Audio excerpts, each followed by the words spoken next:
to show our devotion, like this combination of responsibility and effortlessness, I find quite interesting, and I couldn't really understand from what you're saying, like the process, how we can woven the two together.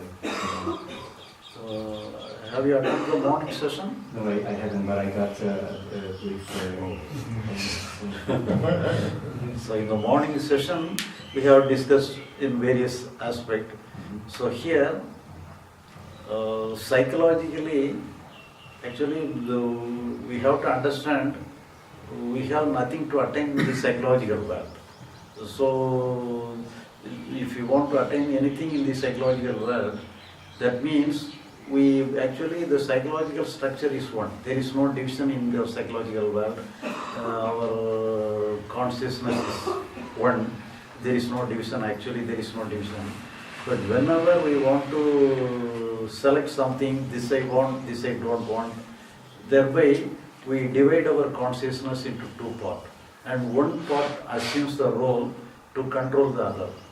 Actually, basically it is one. But when we, only because of our effort, we make one part as I am, the other part as the object, one part as the subject and the other part as the object. Actually there is no subject and object classification, but we artificially create the subject and object relationship within ourselves. So it is the unnecessary classification, and we are unnecessarily struggling within ourselves as if we really have something to get, something to remove. But actually there is nothing to retain, nothing to get. Actually everything is in the flow. We cannot retain anything. Even for example, if I place some material thing here, it will be here forever, unless any other person remove the thing from here. So it will be always there. But it is not the case in our psychological world. So all our feeling, all our emotion comes and goes naturally. The speed of each and emotion is 60 emotions per second. That is the nature of our emotion, and 60 thoughts per second. So that is the flowing state of our mind. So there is no necessity to set anything permanently. So no permanent structure is possible. So it is moving, ever moving. So whenever we take some stand to deal with the other thing, we are making unnecessary confusion within the psychological world. For example, some water is there, you write your name upon the water. So is there any necessity to wipe away some, for example, you write your name with some spelling mistake, and is there any necessity to wipe it out and write in correct way? Not necessary. Whenever you write, the next moment it will be gone, it will be gone naturally. There is no necessity to wipe anything. So here, when you correct anything, when you wipe anything, some new marking will be formed.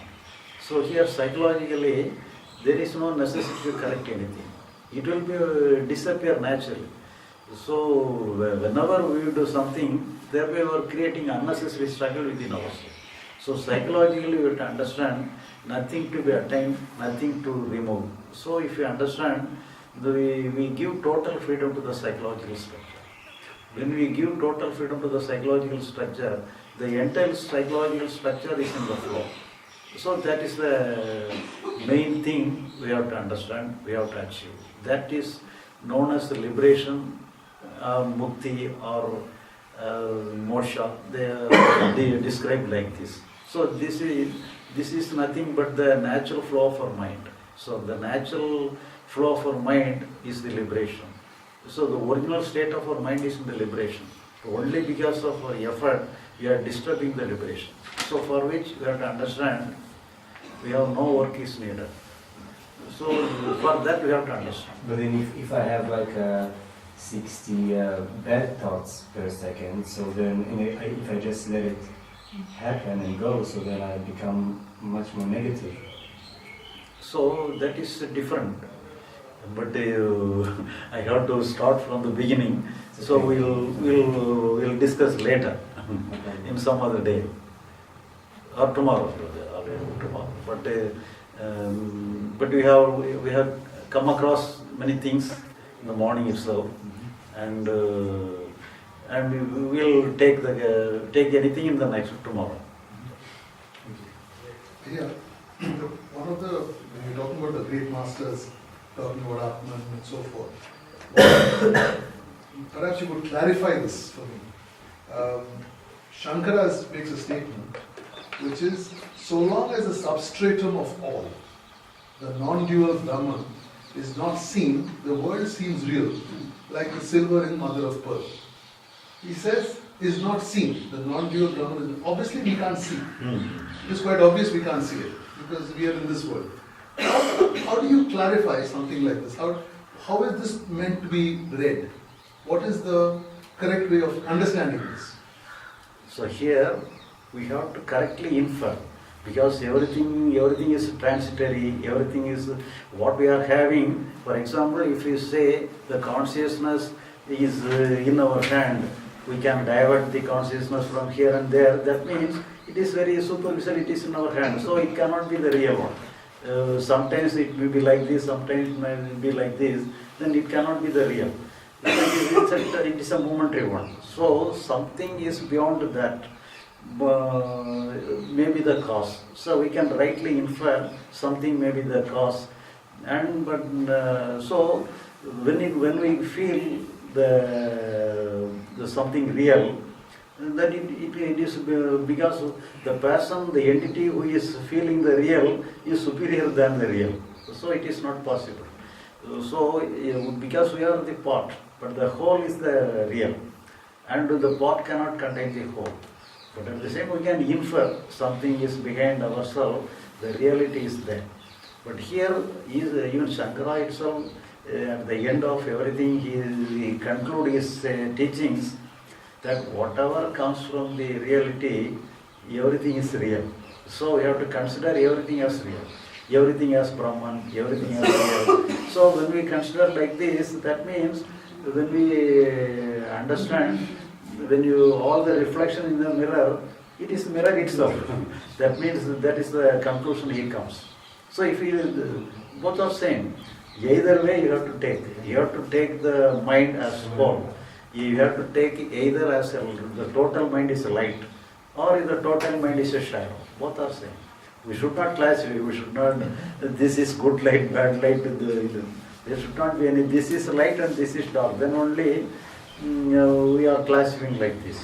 So no classification is necessary. You have to put everything in a single container, single as a whole.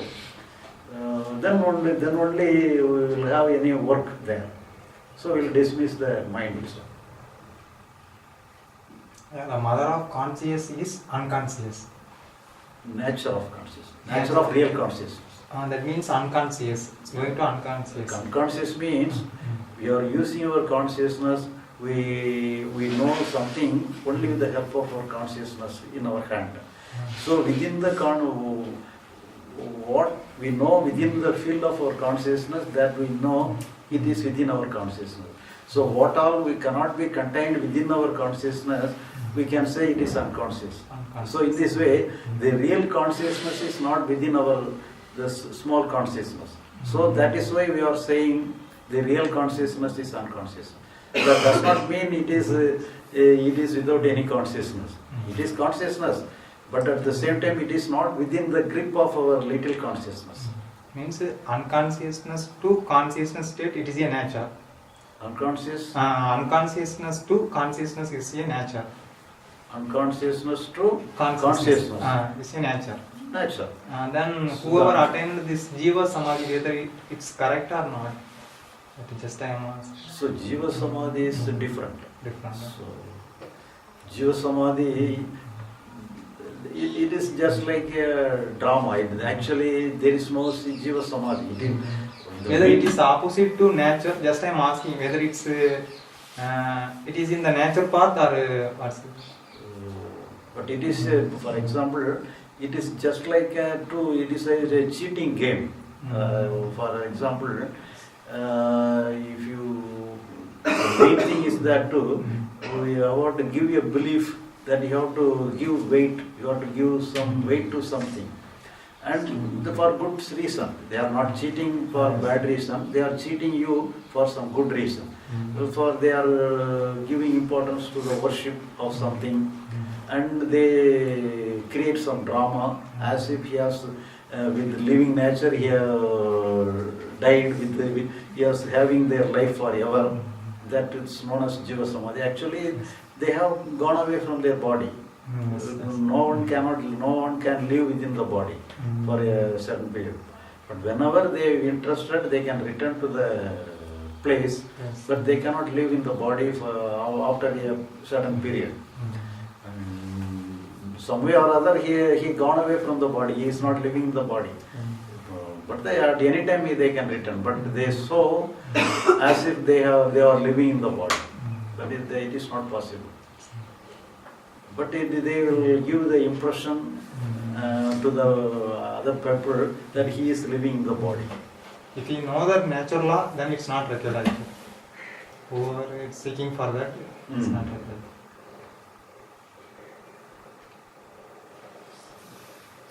Just clearing up on when you describe consciousness, answered Murray's question, it sounded very much to me as my understanding of awareness. So do you see a difference between awareness and So the real some persons give the name awareness to the absolute reality. So it can be termed like this. And in our scriptures they say Duriya state. Duriya state or the Atman or Sen. That is the basic structure of the consciousness. They will give the name as Duriya or awareness like this. So the Sat, Chit, the Sat would be the awareness and the Chit would be the consciousness. The Chit is the awareness. The Chit is the awareness. And the Sat is the... Sat is only the expression. Okay. So the Chit is there. Is there anything? Chit is there. We are saying that the Chit is there as a living thing. So we are saying, actually Sat, there is no, apart from Chit, there is no Sat. So actually the Chit alone is the real thing, and Chit is there. That is the meaning of Sat. Okay, thank you. Sat is the existence. The existence of Chit. What is existence? Chit alone is in existence. Chit means the awareness. The awareness is in existence. That is the permanent, that is the real existence. There is nothing in the term of real existence. So if existence is there, we will ask, what is in existence? Actually, the Sat is not a substance. Sat is only an expression. It is an expression, it is a quality of the Chit. It is a quality of the awareness. The awareness is a real thing. The awareness is really existing. That is meant by Sat. Ananda is not the real term of Ananda, Satchidananda. In the term of Satchidananda, the Ananda is, the real meaning of Ananda is Ananta. Ananta means infinite. So the awareness is infinite. It is infinite means it cannot be defined. So we can define only if it is finite. All finite things alone can be defined. So with some boundaries. If it has some boundary, we can define. So we cannot define it. So what is defined, what we cannot define, it is indefinite.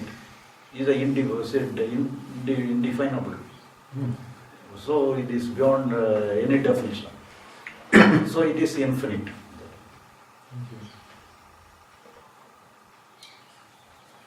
Can I ask you about in Bhakti they speak about desire to remember or to feel love or infinite or God, doesn't matter the name, but there is some yearning, wanting for union, even if it's not something total, even if we're limited, there's still a reach is still, I don't know if it's a state or some remembrance that can happen in the shape of experience, like when you can feel in the heart or love, something infinite.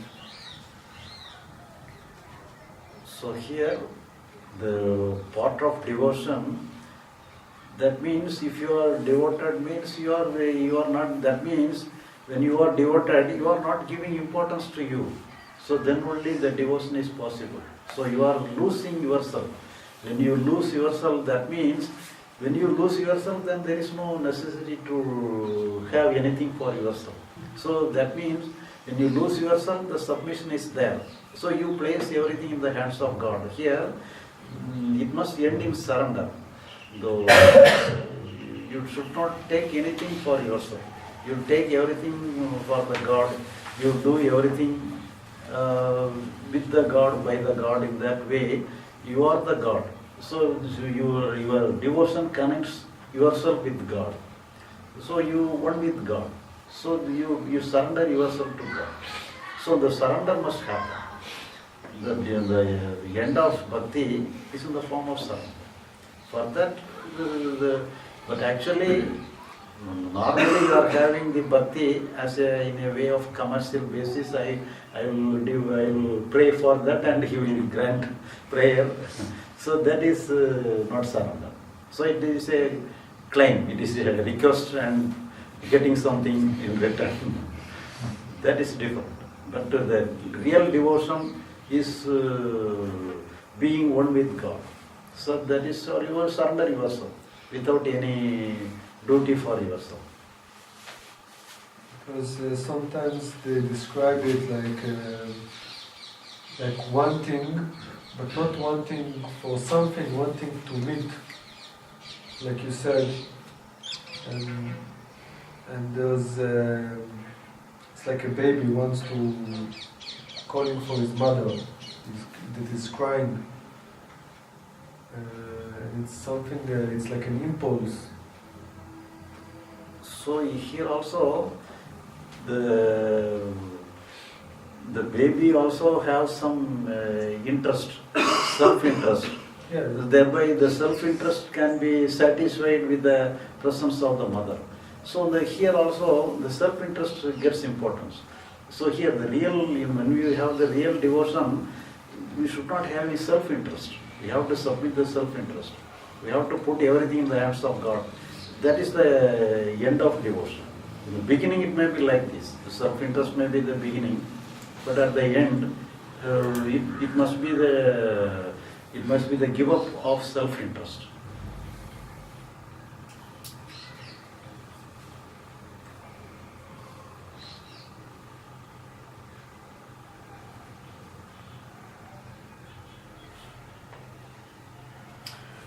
Swamiji, in Vedanta there's the Mahavakyam, Tattvamasi, that I am, or I am that.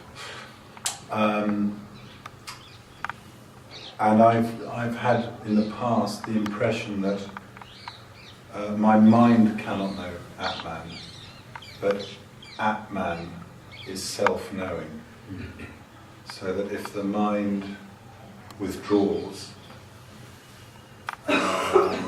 there can be this self-knowing beingness. So the unconscious can't be known by my mind, or my conscious mind. Is it wrong to think of being the Atman then as a goal or that it's because the impression I get is after liberation, it's just this flowing, changing story. And I think you say in your book, quite easily, you have no sense of being anywhere in particular.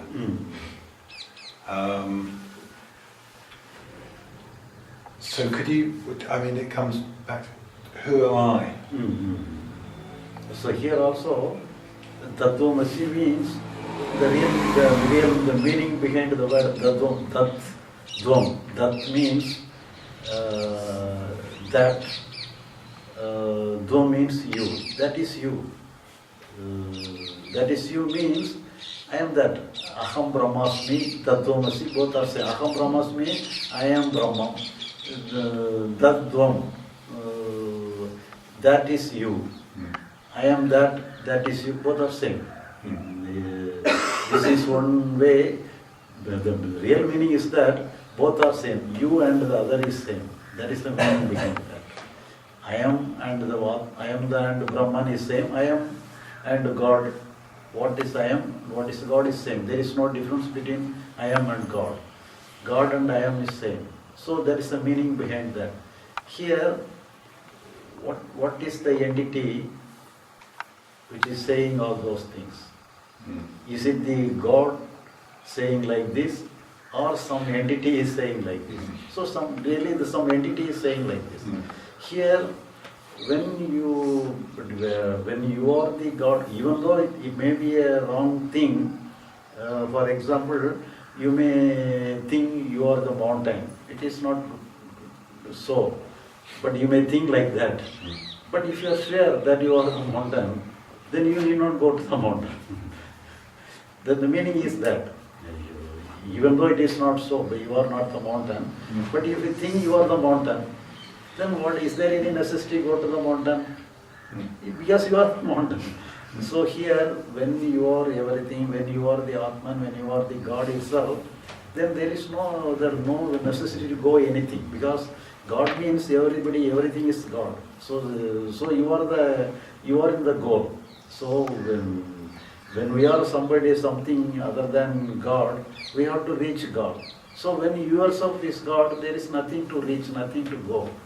There is nowhere you have to go.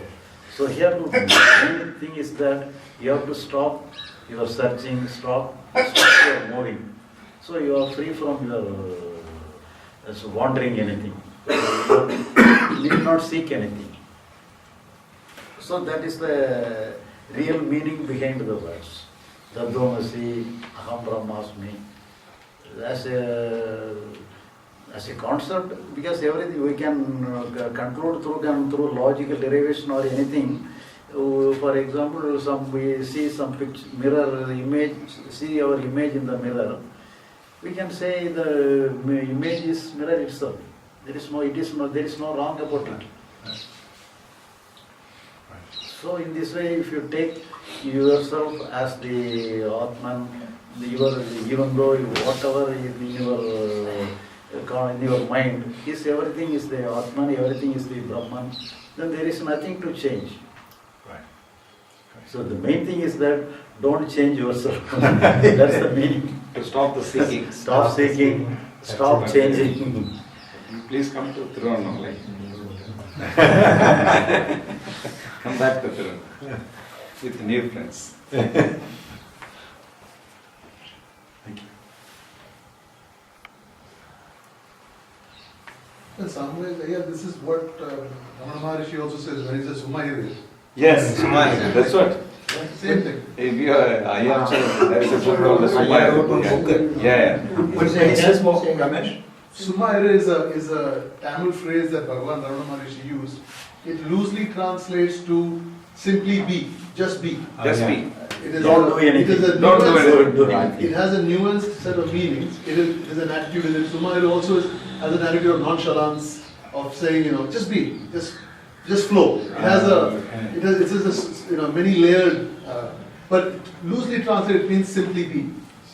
Ayya also wrote one book, Sumayya. No, we used to joke about on that book. How to be Sumayuru, then it becomes an action. You understand? See, Sumayuru means just be. Then if you ask a question, how to be just be, then you have already brought an effort in asking to clarify that. So just be means you cannot ask any question. There is no need to answer any questions or no answers, nothing. You just be. Just be internally. You have to apply to the psychological. Yes, apply to the psychological, not in the external.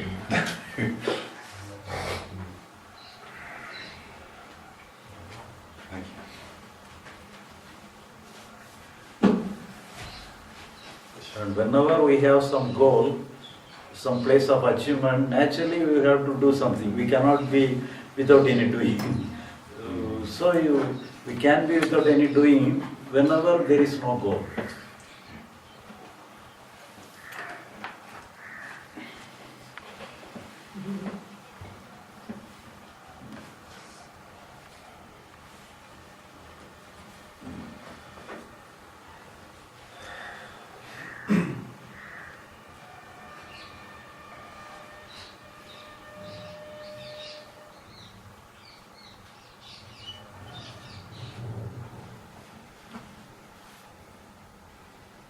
Any further questions in this topic? Who am I? Yeah. I wanted to ask about eye consciousness again. Okay. My things running around in my mind Okay. the last couple of weeks. It was just the I sense, the I consciousness, the I am. And because, pretty well my daily life, this sense of I consciousness, this sense of I am is pretty constant. So, I'm here all the time. And it's the identification with the individual, I guess. So, but you're saying, because the sense of I am has to be related to thought. There has to be thought there for it to be there. So if I'm not seeing that coming and going, coming and going, coming and going, the I consciousness, as you say, it's just, does that mean that the thoughts are coming and going so fast that there's no recognition of it? Or is there some effort that's being made, so the I am is making that effort? What is it that makes that sense? So that's one question. The second question about it is, I asked you this before, but I want to clarify it again. I've forgotten the question. We